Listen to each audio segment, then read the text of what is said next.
Whether it's creating shows, writing shows, executive producing shows, directing shows, voice acting in shows, or watching other people's shows and giving notes on said shows, our next guest is probably the busiest person at Lucasfilm and possibly the only one in the office that can tell you the play-by-play for every moment of the Penguins' first Stanley Cup win from memory, Dave Filoni.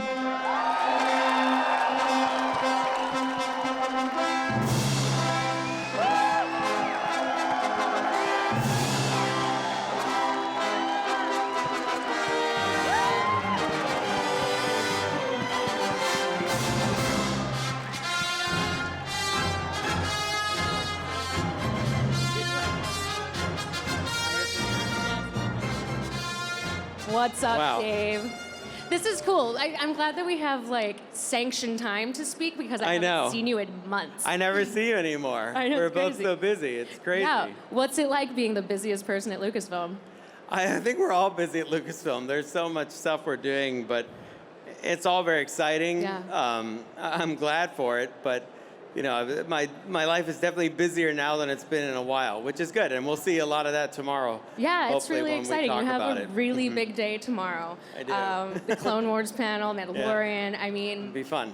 yeah, your life has probably been kind of insane with switching back and forth between your animated projects and your live action projects. I'd kind of like to know, how those two processes differ and what it's like been trying to balance them. They differ greatly, but honestly, I was really well prepared by George. Yeah. And the way that he taught me to think of animation and the way that he always referred to it as a shoot and the way we shot Clone Wars, which was with digital sets and digital cameras and to get coverage and edit it like a live action film because he was a live action director, it really prepared me in a lot of ways, in ways that I wouldn't have been otherwise.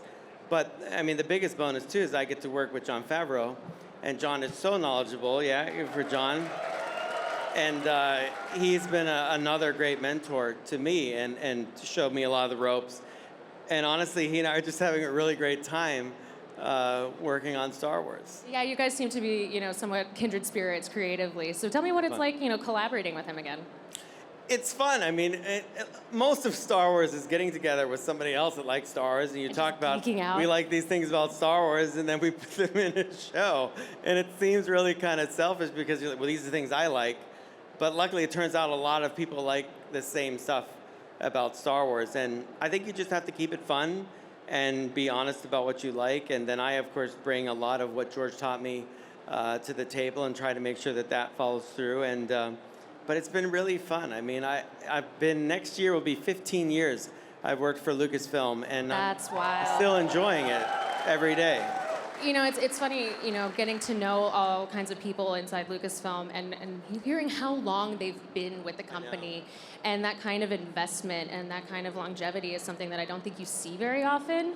Yeah. How have things changed for you over those past 15 years? Well, I think I know what I'm doing now.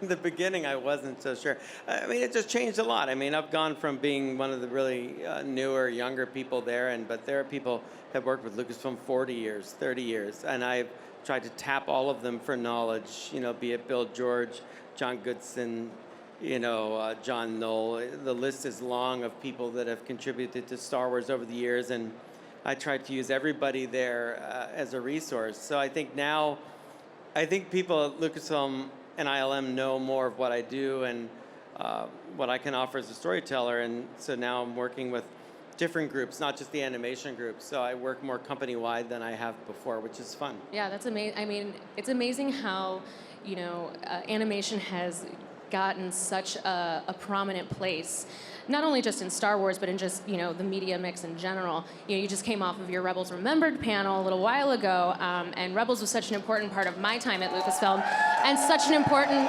we've got like Hera's and Ahsoka's and Sabine's all over the place. It's such an important thing for so many people. Yeah. What did it mean to you to close off that series in the way that you were able to?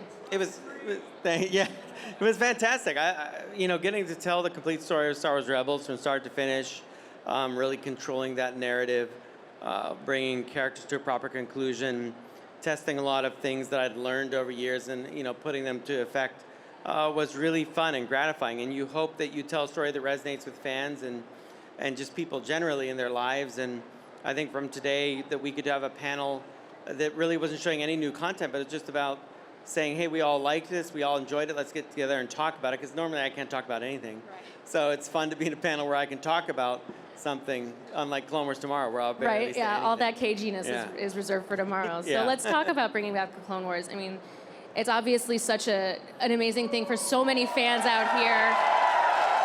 You know, they've been wanting it and they're looking forward to it. I know that panel is highly anticipated. What's your mindset and what's your feeling of being able to bring that series back? That's a big deal. It was a big deal to do Clone Wars again, not just, personally, but it was very difficult because there were so many people that had moved on that worked on the original. And so the group of us that are still around that had made Clone Wars had to really, in the beginning, sit down and talk to the new team of people and say, this show is not like Rebels. It's a very different show. They're both Star Wars, but in all honesty, like the scale of Clone Wars is massive. You have many, many, many, many clones fighting many, many, many battle droids. That's just something the audience is used to.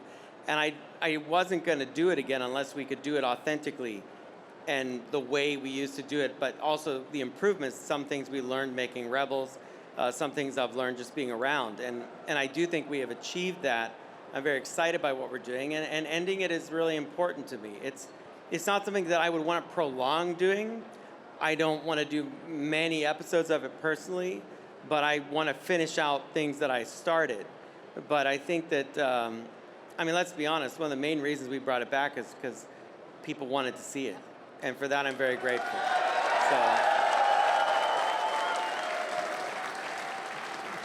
So with all the time passed, since Clone Wars ended the first time and when you're bringing it back now, what are some of the lessons that you're bringing to the table this time around? In Clone Wars? Yeah.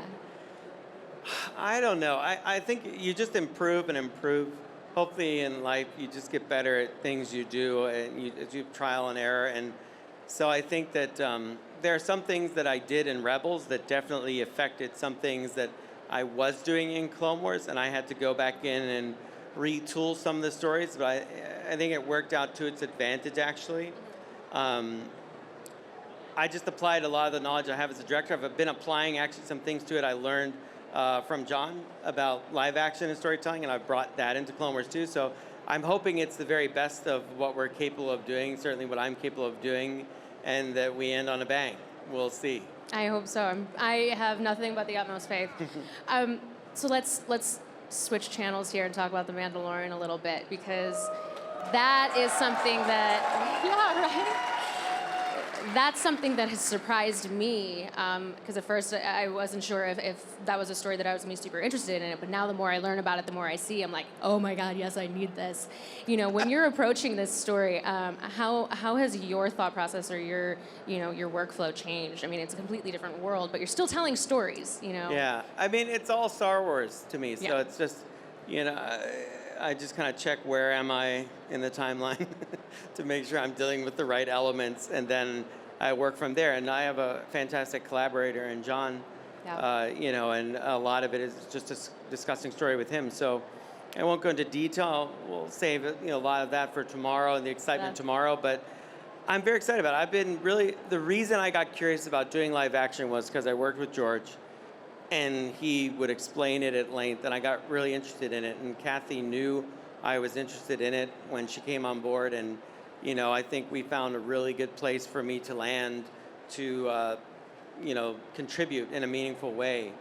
So I'm excited about that, and I'm very actually thankful too, because I feel fans have really supported the creative things I've done in Star Wars. I think that that community is very strong, and I feel like you guys know I give you everything I've got, and I get that in return. And I think the voice of fans has really helped propel what I've done career-wise. So thank you guys. I really appreciate that very much. Really do. So amazing. I mean, the stories that you've contributed to Star Wars have changed a lot of people's lives in here, so thank you. I know we're all really looking forward to what you have coming up, but I'd love to hear, of all of the things coming down the Star Wars pipeline, like, what are you most excited about? Oh, it's hard to say. I mean, because now I work on multiple things, and if I say one thing, the one show people Can't say pick you don't love me, favorites. and so I can't compete between them. I mean, I'm excited about all of it. I mean, I guess personally, getting to fulfill the ending of Clone Wars is a really big deal Yeah. for me. So I am, and I've taken that on, and I am very excited about that. But I'm excited about tomorrow. You know, I've got a couple projects, and you know, I'm very proud of the team of Resistance and what they've been able to do. Yep. So, you know, I think Star Wars has so many different avenues now, and so many different things that we could do creatively to reach, you know, different types of fans. There seems to be no limit to it. It's the thing I learned on Clone Wars, and learned, you know, was that we could tell so many different types of stories. Star Wars is very flexible that way. It's a vast galaxy of characters and experiences and stories that it seems to be limitless. And you know, we're definitely proving that. Yeah, well, super excited to get a chance to talk to you for the first time in It is. months. It's so Good fun, to but see you. it's such a casual, personal conversation, Well, private between us. Well, we'll have to and catch up again everyone else. tomorrow after your like very, very busy day. We will. We'll grab lunch. We will be right back with more Star Wars Show live from Star Wars Celebration in Chicago. Don't go anywhere.